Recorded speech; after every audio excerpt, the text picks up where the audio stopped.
City cable. నేటి ముఖ్యాంశాలు. Duty doctor నిర్లక్ష్యంతో నిండు గర్భిణి బలి. డాక్టర్ను వెంటనే సస్పెండ్ చేయాలని ఆసుపత్రి ముందు బాధితుల నిరసన. ప్రభుత్వం పింఛన్లను పెంచేంత వరకు నిరసన తప్పదు. ఎంఆర్పీఎస్ జిల్లా నాయకులు పులుసుమామిడి నరసింహులు హెచ్చరిక. నిండుకుండల జింటుపల్లి ప్రాజెక్ట్ నీట మునిగిన పంట. ఎంపీ నిధులతో ప్రజల నీటి దాహాన్ని తీరుస్తున్న బీజేపీ నాయకులు. సిటీ కేబుల్ వార్తలకు స్వాగతం. వార్తలు చదువుతున్నది మఠం నిరంజన్. వైద్యుల నిర్లక్ష్యానికి నిండు గర్భిణి మృతి చెందింది. సోమవారం తాండూరు పట్టణంలోని మాతాశిశు సంరక్షణ ఆసుపత్రిలో రావులపల్లి గ్రామానికి చెందిన అఖిల వయసు 23 మృతి చెందింది. రావులపల్లికి చెందిన అఖిలను కర్ణాటక యానగుందె సమీపంలో ఉన్న కానగడ్డ గ్రామానికి చెందిన సురేందర్ పాటిల్ కు గత 3 సంవత్సరాల క్రితం వివాహం జరిగింది. ఆదివారం రాత్రి అఖిల కుటుంబ సభ్యులు రెండవ ప్రసవం కోసం ఎంసీహెచ్ ఆసుపత్రిలో చేర్పించారు. రాత్రి డ్యూటీలో ఉన్న డాక్టర్ మంజుల నిర్లక్ష్యంగా వ్యవహరించడం వల్ల నిండు గర్భిణి అఖిలతో పాటు కడుపులో ఉన్న బిడ్డ కూడా మృతి చెందింది. అర్ధరాత్రి ఒక్కసారిగా బీపీ పెరగడం వల్ల పురిటి నొప్పులు తాళలేక ఉదయం 6 గంటల సమయంలో మృతి చెందినట్లు ఆసుపత్రి సిబ్బంది తెలిపారు. అఖిల మృతి చెందడంతో మొదటి కూతురు నిషా పాటిల్ రోదన అందరినీ కలిచివేసింది. డ్యూటీ డాక్టర్ మంజులను వెంటనే సస్పెండ్ చేయాలని అఖిల కుటుంబ సభ్యులు ఆసుపత్రి ముందు ఆందోళన చేపట్టారు. దీంతో ఆర్ఎంఓ అనిల్ కుమార్ రెడ్డి అక్కడికి చేరుకొని డాక్టర్ మంజులపై విచారణ చేపట్టి చర్యలు తీసుకుంటామని హామీ ఇవ్వడంతో బాధితులు శాంతించారు.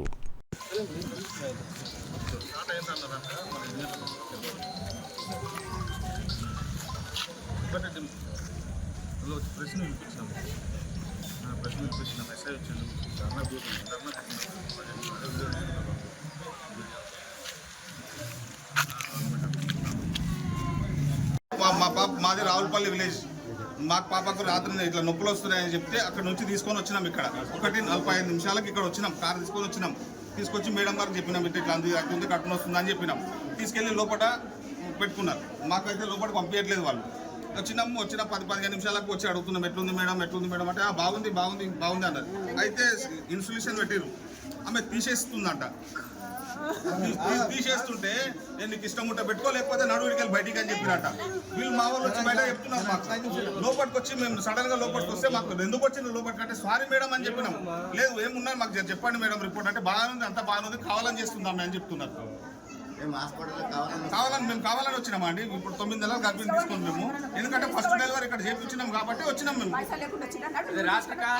అదే విషయం రాత్రి మాకు 1:30 మేము వచ్చినప్పుడు చెప్పింటే కూడా మేము ఎక్కడ ప్రైవేట్ హాస్పిటల్ తీసుకోబోతుంటాం. మేము మేడం గారు వచ్చిందే 4:30కు. మేము 1:30కు హాస్పిటల్కి వస్తే 4:30కు వచ్చింది.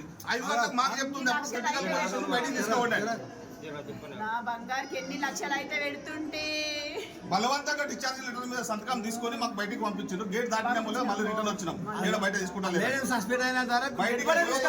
లోపలికి తీసుకురాలి. టైం పట్టింది స్ట్రెచర్ చేయనికే వాళ్ళు. డాక్టర్ మాత్రం ఉండొద్దు.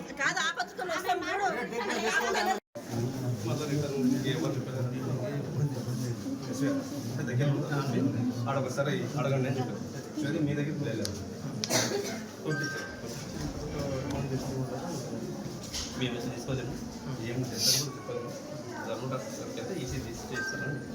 ఇక మంది చేస్తాను ఈసీ మేడం తీసుకొచ్చి బయట పెట్టినాక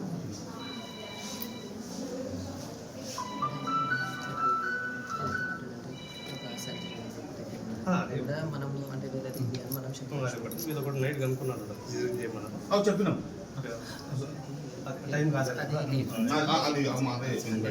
ఇప్పుడు మనం సరే మీరు అన్నది నొప్పులు వస్తున్నాయి చేయండి అన్నమాట. మీరు అన్నది మీ వైపు నుంచి కరెక్ట్ కావచ్చు, కానీ అది 8 monthsకి ఎవరు చేయమన్నమాట. దాంట్లో కూడా అంటే నిన్న దాంట్లో సర్వైకల్ డైటేషన్ లేదు, ఫీటల్ హార్ట్ బాగుంది. సో అది ఫాల్స్ లేబర్ పెయిన్స్ అంటారు. కొంచెం ప్రీవియస్ సర్జరీలో పుట్ల నొప్పులు కొంతమందికి వస్తాయి. అంటే ఇట్లాంటివి ఉంటే కూడా ఎవరు కూడా మనము అంటే నొప్పులు యాక్టివ్ నొప్పులు ఉంటేనే మనం ప్రొసీడ్ అవుతాం. ఏదైనా నా హాస్పిటల్ అయినా ఇంకో హాస్పిటల్ అయినా నొప్పులు యాక్టివ్గా ఉంటేనే ప్రొసీడ్ అవుతాం. నాగేష్ అది నీకు తెలియదు కదా. నువ్వు అంటే కొన్ని సంవత్సరాలు నాకంటే ఎక్కువ సంవత్సరాలు బంద్ చేసుకోవచ్చు. అయితే ఆ నొప్పులు ఉంటేనే ఎవరైనా సిజరీన్ తీసుకుంటారు. సో దారి లేదు, నొప్పులు ఏం లేవు కాబట్టి ఎవరు కూడా ఇంటర్వెన్షన్ కావాలి. అంటే ఒక చిన్న ఇంజరీ ట్రౌండల్ అనే ఒక నొప్పులకి అంటే అందరికీ ఇట్లా false labour pains and doubt ఉన్న అందరు కూడా ఇంజెక్షన్ ఇస్తారు, అదొకటి ఇచ్చారు అంతే. అది యాక్సెప్టెడ్. అంటే ఎవరైనా నొప్పులు ఉన్నాయి అంటే నొప్పులు తగ్గుతాయి అని చెప్పి అందరికీ ప్రెగ్నెన్సీలో ఈ 8 months దాటింది నొప్పులు వస్తున్నాయి దారి లేదు అన్న వాళ్ళకి ఎవరైనా అదే ఇంజెక్షన్ ఇస్తారు అనమాట.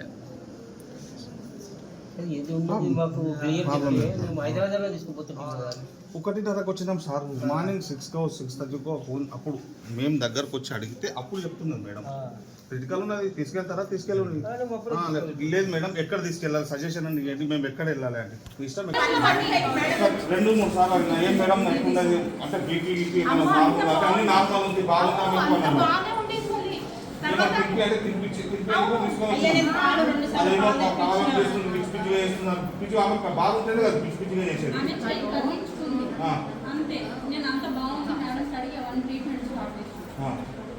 ఏంటి గ్లూకోజ్ పెట్టిందంటే గ్లూకోజ్ తిడుతుందంట ఎప్పుడు ఎక్కువ లేకపోతే నడువు బయట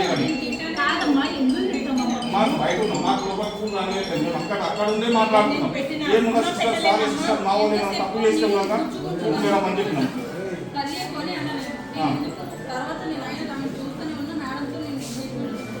లాస్ట్ 5 minutes లో మేడం గారు మాకు చెప్తే ఏం తీసుకోవాలి మేడం, ఏం బాగుంది ఏం బాగుంది ఏం పక్కన పడ్డది జస్ట్ ఒక 5 minutes ముందు. రాత్రి అయితే చెప్పలేదు కదా మీరు 3:30 నుంచి చూస్తున్నాం కదా, 5 o'clock కూడా చూసింది కదా, మాకు ఎన్ని గంటలకు చెప్పింది అన్ని చూసి రాసే వరకు మాకు టైం పడుతుంది.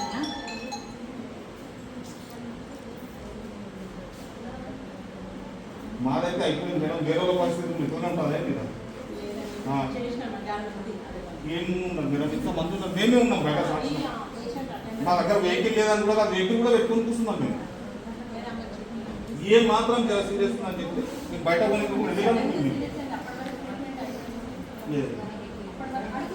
మేడం గారు లేదు సిస్టర్ ఒకటే ఉన్నది ఇక్కడ. మేడం మీరు వచ్చింది ఏ టైంకు, పేషెంట్ వచ్చింది ఏ టైం?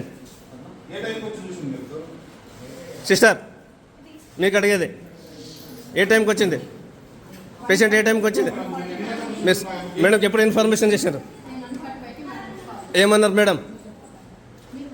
ఏమన్నారు మేడం? చూడొద్దన్నారా లేకపోతే ఏం చేయమన్నారు? వైటల్ సైన్స్ అయితే చెక్ చేయమంటారు, మీకు చేయమని చెప్తారు. చెప్పండి మీదేముంది వర్క్, మీదేం వర్క్? అక్కడే ఉండండి మీరు లోపల ఏం పని, మీరు లోపల ఏం పని, మీది లోపల ఏం పని, మీదేం పని, మీరే అక్కడ ఉండండి. మీ మేడంతో మేము మాట్లాడతాం, మీదేం వర్క్ ఉంది అదే పని చేయండి. లోపల కాదు బయట డోర్ దగ్గర చెప్పు. ఎవరికి? మేము మేడం దగ్గర అడగడానికి వచ్చాం, మేము మేడం దగ్గర మాట్లాడుతున్నాం. మళ్ళీ మీరెందుకు తీయద్దు అంటున్నారు? మరి మీకు అని చెప్పిందా? మరి మీరు అక్కడ మేడం ఎవరు? మీ మేడంతోనే మాట్లాడతాం, మీరు మాట్లాడద్దు అంటున్నా. మాట్లాడకు.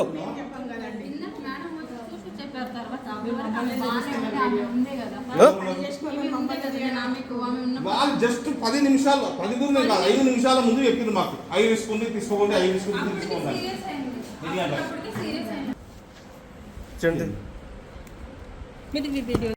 నా పేరు మహేష్, మాది రావులపల్లి విలేజ్. ఆమె మా అన్న కూతురు. నైట్ ఇట్లా నొప్పులు వస్తున్నాయని చెప్తే వెహికల్ తీసుకొని ఇక్కడ తీసుకురావడం వచ్చింది. 1:45 అట్లా వచ్చినాం. ఇక్కడ తీసుకుపోయి లోపల సిస్టర్ దగ్గర చెప్పి అడ్మిట్ చేసినాము.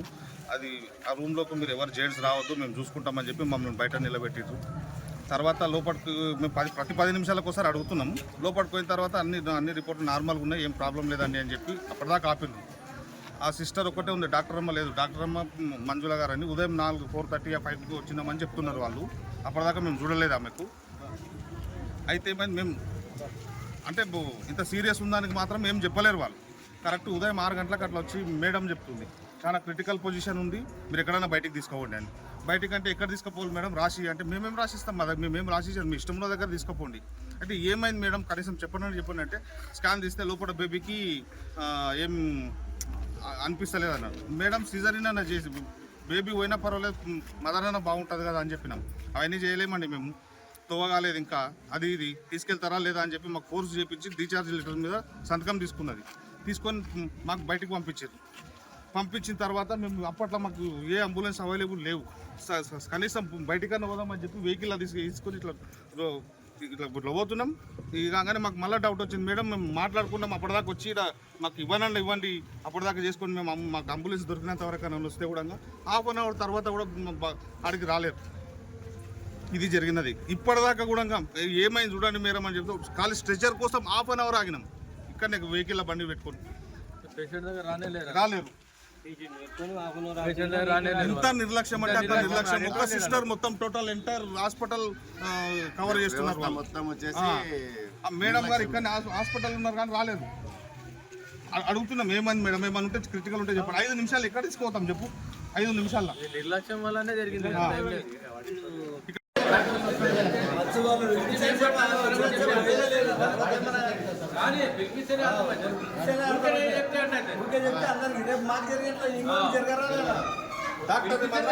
సస్పెండ్ చేయాలి.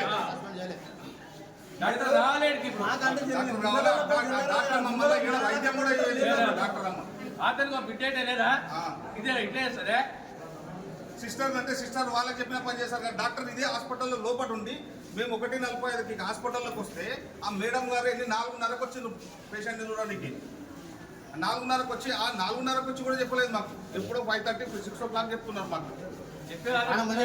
5 నిమిషాల ముందు డిశ్చార్జ్ చేసి తీసుకోండి అంటే ఎక్కడ తీసుకోతామండి? అప్పుడు ఏది తీసుకోవాలి మేడం అంటే ఎక్కడ తీసుకోండి మీ ఇష్టం, మాకేం తెలుసు అంటున్నారు.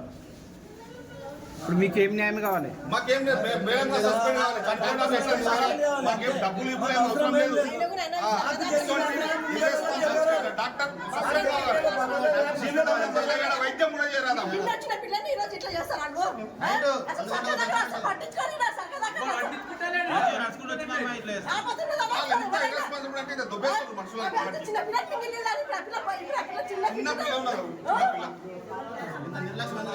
ఫస్ట్ డెలివరీ ఇక్కడనే చేయించినామని చెప్పి 2వ డెలివరీ కూడా ఇక్కడనే ధైర్యంగా తీసుకొచ్చినాం. ప్రైవేట్ హాస్పిటల్ మాకు పెట్టుకుంటుండే ఎందుకంటే అని చెప్పి ఇగో వచ్చిన సార్ నిలబెట్టిందంట. చెప్తారు కదా నిదానం పెట్టాలో లేకపోతే నడవ అక్కడ మేము సార్ జెంట్స్ ఉన్నాం, మీరు లోపలికి రావద్దు. ఓకే మేడం అన్న. సడన్ గా ఒకసారి లోపలికి వస్తే కూడా సిస్టర్ సారీ చెప్పినాం మేము. లేదు మేడం రిపోర్ట్ చూసి రాసుకుని ఆధార్ కార్డు ఇవ్వండి అవి ఇవి అన్ని తీసుకుని పేరు అడిగి అన్ని రాసినాక సరిగా వండుకొని బెదిరి పట్టిన పిల్లకి.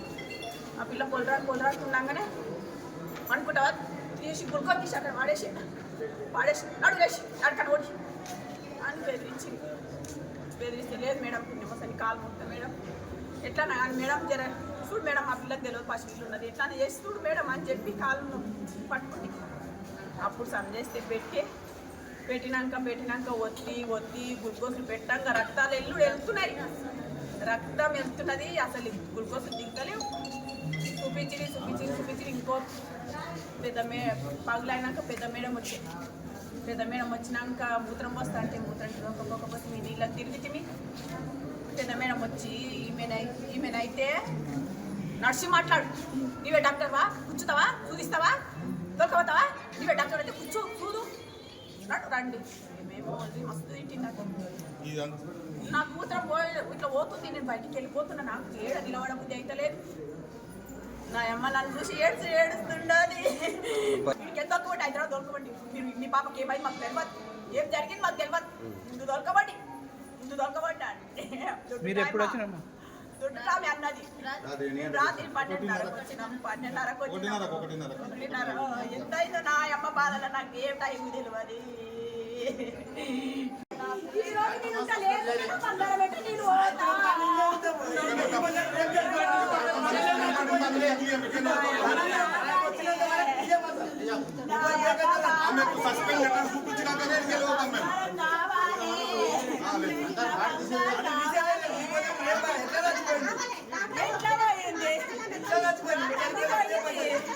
నా తల్లి నేను కూడా పోతా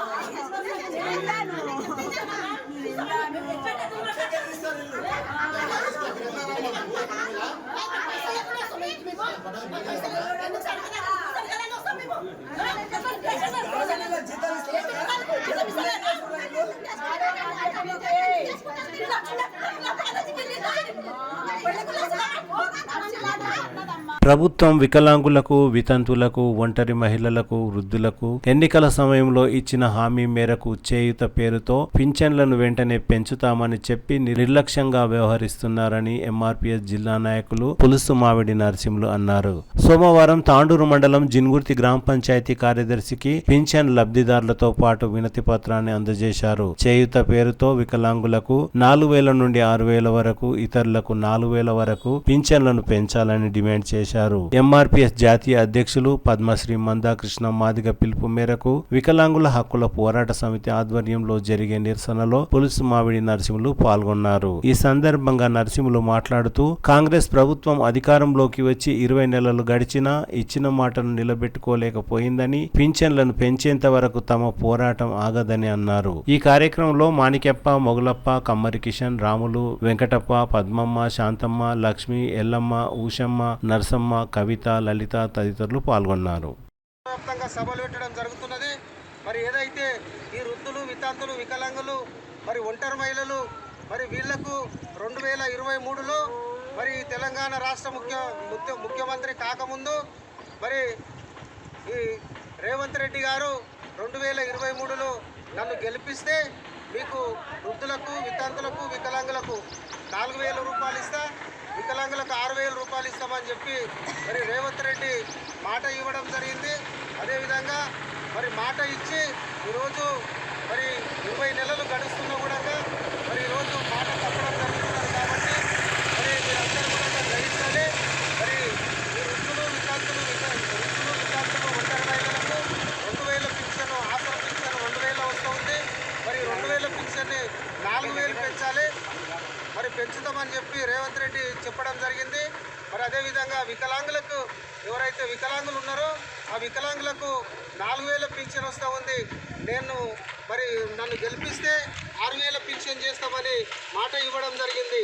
మరి ఈరోజు మరి 20 నెలలు గడుస్తూ ఉన్నది. మరి ఓట్లు అందరం వేసినాం. మరి ఆయన సీటు మీద కూర్చున్నాడు. మరి ఈరోజు 20 నెలలు గడుస్తూ కూడా ఇంతవరకు పింఛన్లు పెంచడం లేదు. మరి ఈరోజు ఈ తెలంగాణ గవర్నమెంట్ ఎంత నిర్లక్ష్యం వాయిస్తున్నదో ఒకసారి మీరు అర్థం చేసుకున్నట్టు అవసరం ఉన్నది.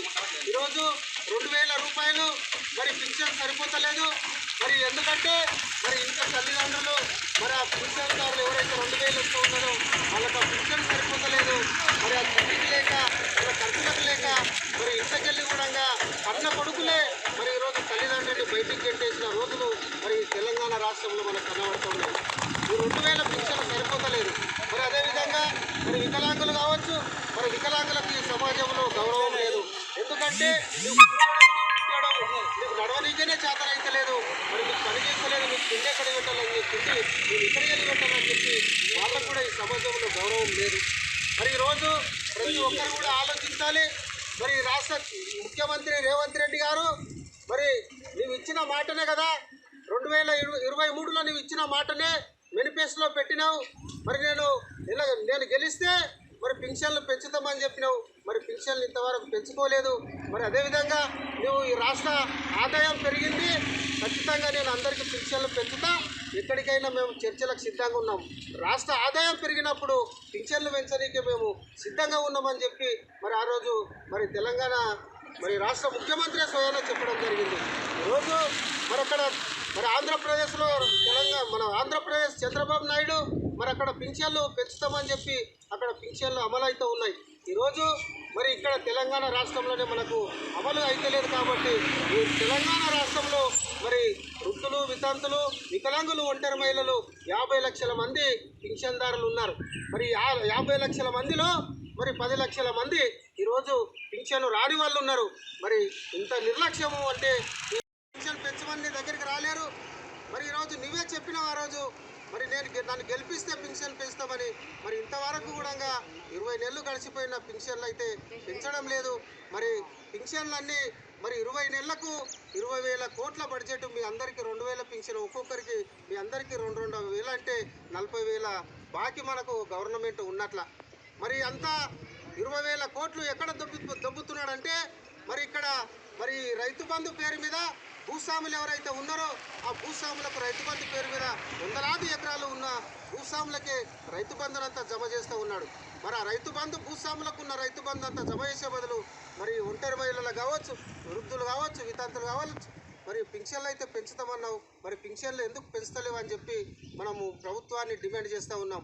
ఖచ్చితంగా మనకి ఏదైతే నీవు హామీ ఇచ్చినావో ఈ ప్రజలకు రాష్ట్ర వ్యాప్తంగా యాలల మండల పరిధిలోని జుంటుపల్లి ప్రాజెక్టులో వరద నీరు చేయడంతో నిండుకుండలా మారింది. గత కొన్ని సంవత్సరాలుగా జలాశయంలో ఇంత నీరు ఎప్పుడూ ప్రాజెక్టుకు చేరుకోలేదని గ్రామస్తులు తెలిపారు. దీంతో ప్రాజెక్టుకు దిగువన ఉన్న పేర్కంపల్లి గ్రామ శివారులోని పంట పొలాలు పూర్తిగా నీటిలో మునిగిపోయాయి. సుమారు 100 ఎకరాల పైగా నీట మునిగినట్టు రైతులు, గ్రామస్తులు తెలిపారు.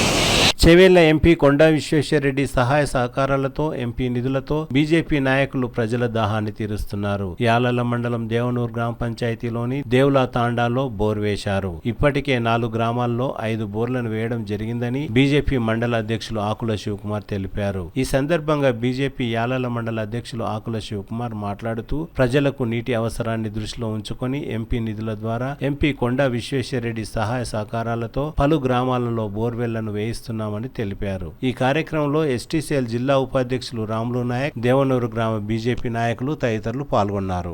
తిరిగి వచ్చే బులెటిన్లో తాజా వార్తలతో మళ్ళీ కలుద్దాం. అంతవరకు సెలవు, నమస్కారం. మరిన్ని వార్తల కోసం ఛానల్ సబ్స్క్రైబ్ చేయండి, షేర్ చేయండి, లైక్ చేయండి, కామెంట్ చేయండి. CT Cable